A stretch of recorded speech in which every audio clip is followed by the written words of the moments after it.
Toss হেরে bat করতে নেমে দ্বিতীয় বলে উইকেট হারায় শ্রীলঙ্কা। কুশল মেন্ডিস গোল্ডেন ডাক। ২১ বারের মতো প্রথম ওভারে উইকেট পেলেন শাহিন আফ্রিদি। আরেক ওপেনার নিসাঙ্কার ইনিংসও স্থায়ী হয়নি। এই ডানহাতি বিদায় নেন ৭ বলে ৮ রানে। আবারও পাকিস্তানকে উল্লাসে মাতান পেসার শাহিন আফ্রিদি। শ্রীলঙ্কা কুশল পেরেরার জুটিও টেকেনি বেশিক্ষণ। কুশল পেরেরা ১২ বলে ১৫ রানে আউট। ৬ ওভার শেষে শ্রীলঙ্কা সংগ্রহ ৩ উইকেটে ৫৩ রান। অষ্টম ওভারে জোড়া উইকেট শিকার হুসাইন তালাতের। ৪ শ্রীলঙ্কা ২০ রানে out. Dasun Shanaka golden duck. ৫৮ রানে ৫ উইকেট। ব্যাকফুটে শ্রীলঙ্কা। ১০ ওভার শেষে শ্রীলঙ্কা তোলে ৫ উইকেটে ৭০ রান। ভানিন্দু হাসারাঙ্গা আউট ১৩ বলে ১৫ রানে।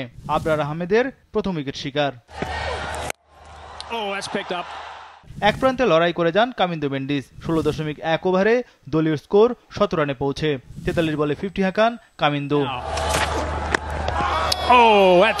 ৪৪ বলে ৫০ রানে বিদায় নেন কামিন্দু মেন্ডিস। শাহিন আফ্রিদির ৩ উইকেট শিকার। ২০ ওভার শেষে শ্রীলঙ্কার সংগ্রহ ৮ উইকেটে ১৩৩ রান। ওয়ালটন এখন দেশের সীমানা পেরিয়ে পৌঁছে গিয়েছে ৫০টিরও বেশি দেশে।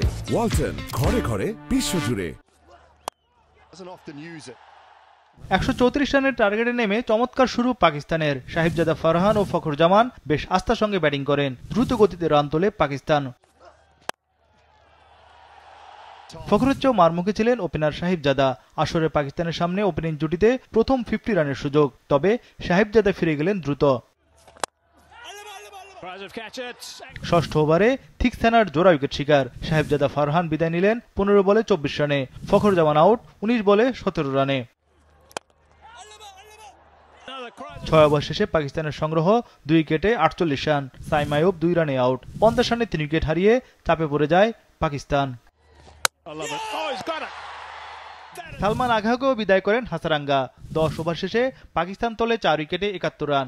বাকি ৬০ বলে দরকার আরও ৬৩ রান। মোহাম্মদ হারিস বিদায় নেন ১১ বলে ১৩ রানে। ৮০ রানে পাকিস্তানের ৫ উইকেট পতন। দলের ভরসা তখন মোহাম্মদ নওয়াজ ও হুসাইন তালাত। তালাত নওয়াজের দৃঢ় ব্যাটিংয়ে চালকের আসনে পাকিস্তান। তালাত ৩২ রানে ও নওয়াজ ৩৮ রানে অপরাজিত ছিলেন। এতে পাকিস্তান ম্যাচ জেতে ৫ উইকেটে ১২ বল হাতে রেখে।